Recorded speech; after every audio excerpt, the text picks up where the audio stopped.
Enfoque. Geopolítica, investigación, relaciones internacionales. Enfoque. Una mirada profunda y decolonial a los hechos más importantes de nuestra historia. Enfoque. Comunicación articulada para el buen vivir. Pueblos con memoria. Política migratoria, económica, relaciones internacionales. ¿Qué podemos esperar de Estados Unidos en un nuevo gobierno bajo el liderazgo de Donald Trump? Bienvenidos, bienvenidas. Esto es Enfoque con Alejandra Patrone y la producción de los pueblos y movimientos articulados en Avia Yala Soberana. Hoy, junto al asesor político internacional, Luis Montes, profundizaremos en el nuevo mandato de Trump al frente de la Casa Blanca. La entrevista. Luis, ¿cómo estás? Es un gusto recibirte. Bienvenido a Enfoque. Hola Alejandra, mucho gusto nuevamente estar contigo. Luis, asumió Donald Trump la presidencia de Estados Unidos y ya comenzamos a ver sus efectos no solo a nivel interno, sino que también a nivel internacional.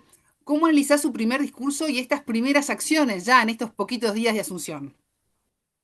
Bueno, yo creo que ha sido bastante bombástico, Alejandra, ¿verdad? En el sentido de, se esperaba obviamente que iba a generar muchos titulares, ese no nos ha defraudado en ese sentido. Lo que sí que han habido bastantes inconsistencias, me parece. Si bien él ha hecho, ¿verdad? Un esfuerzo por tratar de cumplir muchas de sus promesas de campaña, pero sí yo creo que muchas de estas promesas hemos visto ya también reveses a nivel legal, ¿verdad? Que han generado esta parte de estas medidas y en ese sentido también mucho de la incertidumbre que las medidas y los anuncios que ha hecho han generado. En la madrugada pasada, las autoridades han detenido a 538 migrantes, ya han deportado a cientos. ¿Esto de alguna manera marcará su tónica en torno a la política migratoria? Nuevamente, yo creo que él ha escogido primero ciertas ciudades, ¿verdad? Donde se ha hecho. Ha escogido, por ejemplo, Nueva York, ha escogido Chicago. Hemos visto videos de gente en redes sociales que ha posteado cómo los agentes de ICE han llegado a hacer estas redadas.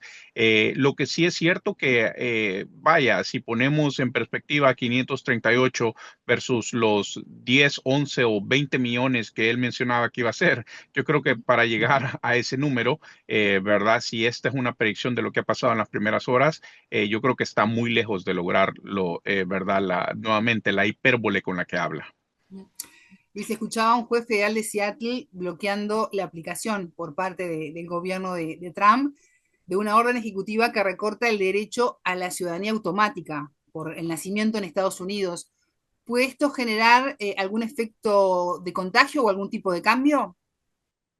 Es que Alejandra, habría que verlo, porque esto, en la medida como él propone, digamos, el cambio, es bastante difícil. Esto es una enmienda constitucional que requiere ¿verdad? 2/3 de aprobación por parte de ambas cámaras federales. Además también de la aprobación de los estados. Esta es la enmienda 14, ¿verdad? Es una que requiere todo un proceso constitucional para hacer el cambio. Ellos van a tratar de hacer, ¿verdad? Una excepción o una lectura diferente a la enmienda, donde básicamente van a poner un énfasis en la palabra jurisdicción y argumentando que básicamente los padres, y siquiera legales y no legales, quiere decir que no sean ciudadanos de Estados Unidos, y es ahí creo que donde va a ser el verdadero reto legal de esto, que entonces los hijos de estas personas no tienen derecho a la ciudadanía en Estados Unidos, básicamente contradiciendo una política que Estados Unidos ha mantenido por años, ¿verdad? Desde que entró en enmienda, y no solo eso, pero es un señalamiento que Estados Unidos ha hecho, por ejemplo, a naciones latinoamericanas como la República Dominicana, cuando critica todos los años en el papel blanco, en el white paper del Departamento de Estado, a la política migratoria de República Dominicana en torno a los haitianos. Luis, ¿y cómo ha tomado la población que los partidarios de Trump que irrumpieron en el Capitolio comenzaron a salir de prisión tras los indultos?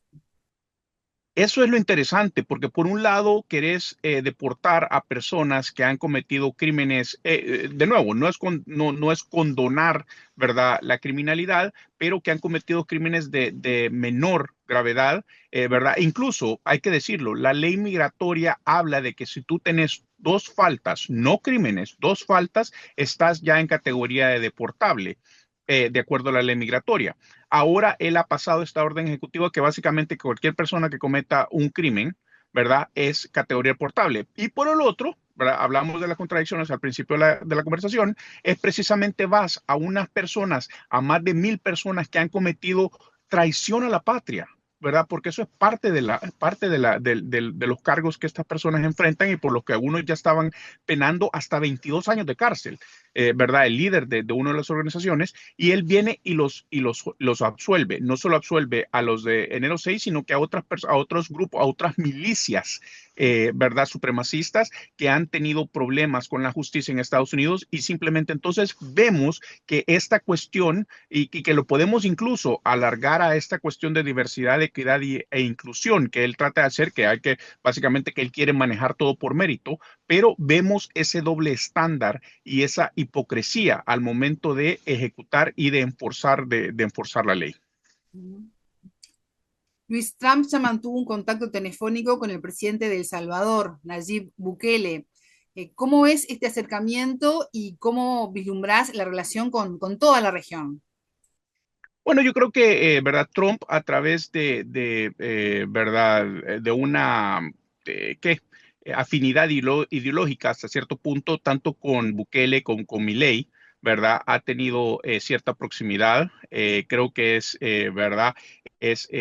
Apuntan a que sean, ¿verdad? Son figuras básicamente de corte autocrático.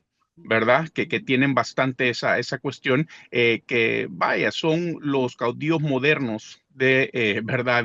De la política del hemisferio occidental. Y creo que en ese sentido vemos, ¿verdad? Esa afinidad. Yo creo que en ese sentido El Salvador va a ser muy favorecido en esta administración, dada la relación que tiene. Lo mismo, ¿verdad? En asuntos del FMI, por ejemplo, lo mismo con Argentina, ¿verdad? Que esto es básicamente lo que está en juego, las oportunidades que se les puedan abrir para refinanciar deudas y todo en el mercado internacional. Entonces, esto creo que de una manera astuta, ¿verdad? Bukele ha sabido manejar esa relación que ha tenido, ¿verdad? No solo con Trump, sino que también con muchas de las personas allegadas a Trump. Luis, se está realizando en Suiza el foro de Davos, en donde Trump instó a las empresas globales a fabricar en Estados Unidos o simplemente pagar los aranceles. ¿Cómo ves esta iniciativa que para muchos por la impronta de Trump es una amenaza? Sí, yo creo que en ese sentido él, ¿verdad? Está haciendo una promoción de las inversiones en Estados Unidos, ¿verdad? Necesaria. Creo que es el papel que cualquier presidente debe jugar. Lo que sí es que es obviar básicamente muchas veces realidades económicas, en el sentido de que producir en Estados Unidos es mucho más caro que en muchas otras regiones del mundo. Entonces, al tratar de implementar ¿verdad? Al tratar de implementar estas medidas proteccionistas, va precisamente en contra de la política exterior y política económica exterior de Estados Unidos por décadas, ¿verdad? Que ha sido precisamente la liberalización de la economía en todas las regiones del mundo. Precisamente, ¿verdad? Estados Unidos ha promovido tratados de libre comercio, ha promovido, ¿verdad? La remoción de aranceles en muchas de estas regiones y ahora básicamente estamos viendo un periodo, ¿verdad? Que está revirtiendo muchas de estas políticas.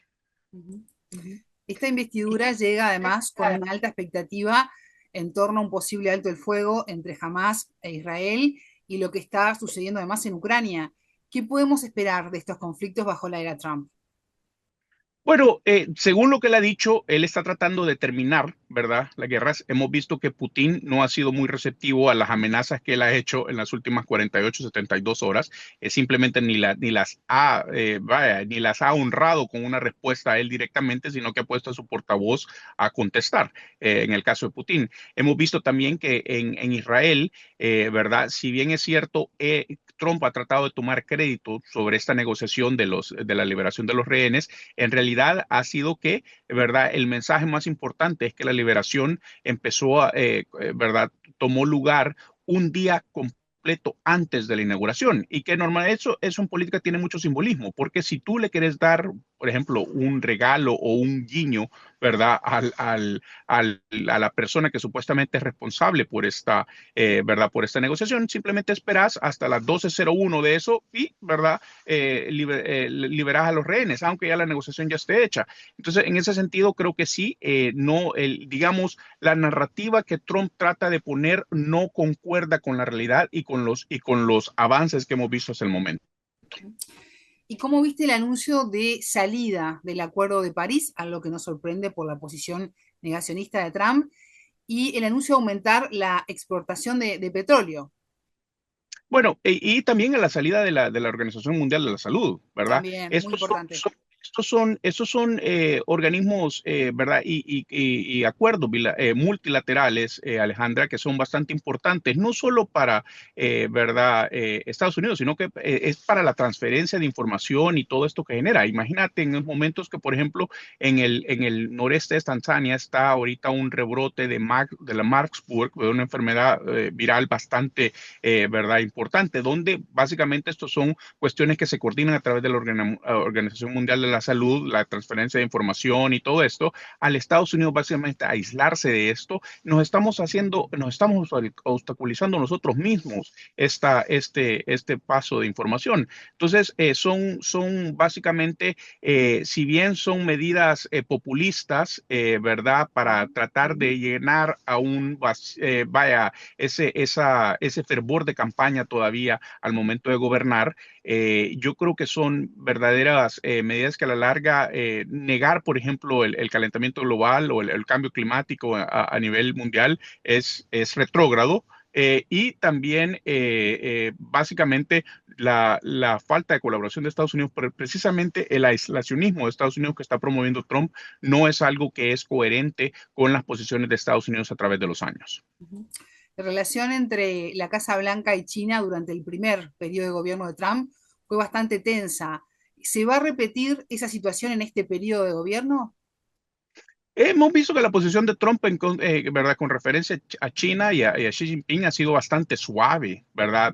Poco pronunciamiento, al contrario. Hemos visto cómo básicamente de alguna manera hay que leer también por ejemplo, lo que ha hecho con TikTok, ¿verdad? Que fue incapaz Sí. de mantener esa prohibición y que al contrario, ¿verdad? Si vimos como TikTok, ¿verdad? Cuando las pocas horas que estuvo bloqueado aquí en Estados Unidos, básicamente le agradecía al presidente Trump ¿verdad? Anticipadamente, ¿verdad?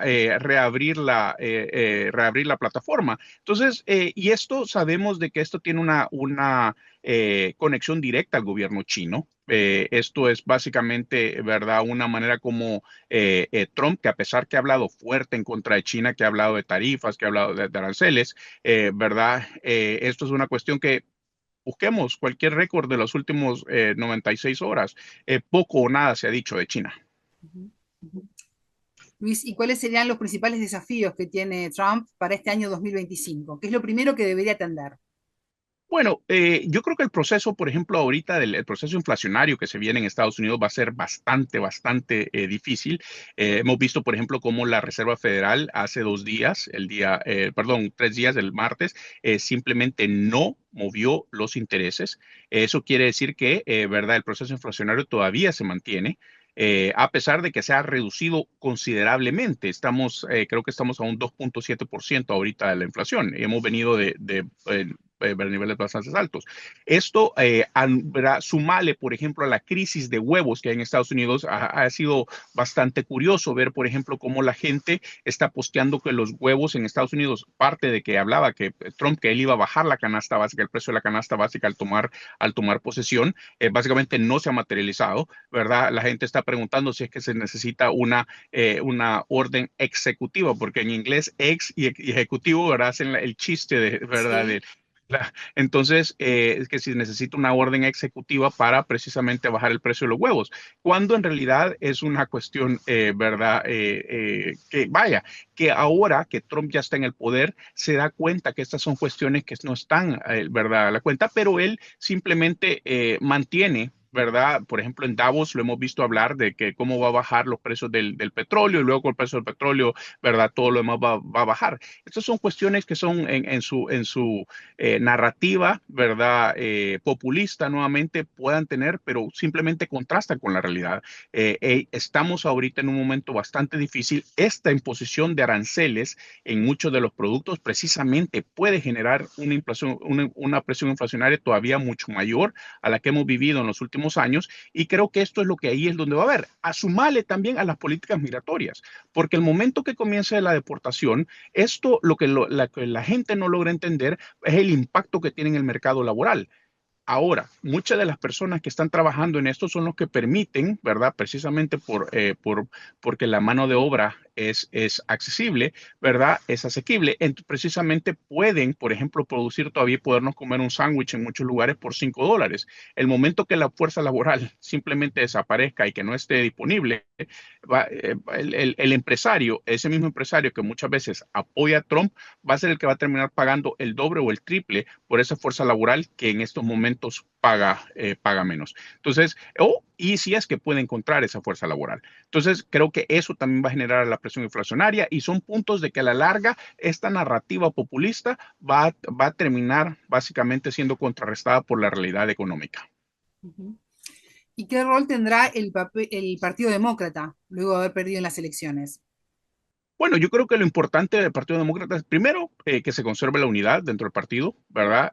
Lograr mantener esta agenda y servir un papel vocal de oposición, ¿verdad? Señalar precisamente todos estos errores y educar a la gente, porque muchos de estos los problemas que estamos viendo ahorita, Alejandra, fueron precisamente parte de la desinformación que se ha dado. La gente, por ejemplo, no entiende, por ejemplo, el proceso de aranceles. La gente cree que es un gobierno extranjero el que va a pagar el arancel al exportar a Estados Unidos. Lo que no entiende es que muchas veces son compañías de Estados Unidos que están haciendo las importaciones de estos productos y que a la larga lo único que hacen es que transfieren el costo, ¿verdad?, de ese arancel al consumidor final. Entonces, y eso a la larga lo que hace es que genera que el producto sea más caro. Entonces, y por lo consiguiente la inflación. Entonces, yo creo que ese va a ser parte del reto del Partido Demócrata, lograr explicar, ¿verdad?, con claridad y con una simplicidad, ¿verdad?, los procesos que Trump está generando y que van a generar y que van a impactar directamente la bolsa de los votantes en Estados Unidos. Luis Montes, consultor político internacional, muchas gracias por estos minutos con Enfoque. Muchas gracias, Alejandra, siempre. A ustedes les decimos que ya se viene la frase del día. Tengan todos ustedes una excelente jornada. Buena vida para todos. La frase del día.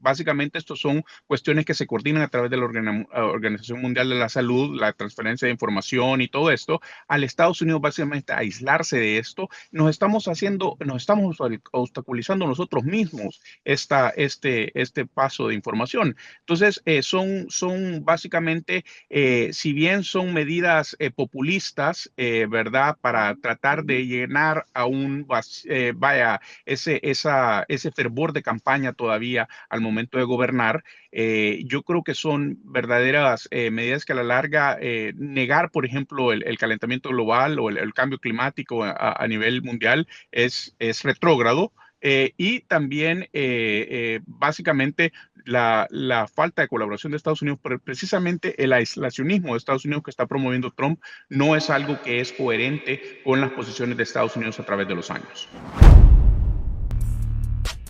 Enfoque, con Alejandra Patrone y la producción de los pueblos y comunidades articulados en Abya Yala Soberana para www.radiovictoriagt.com.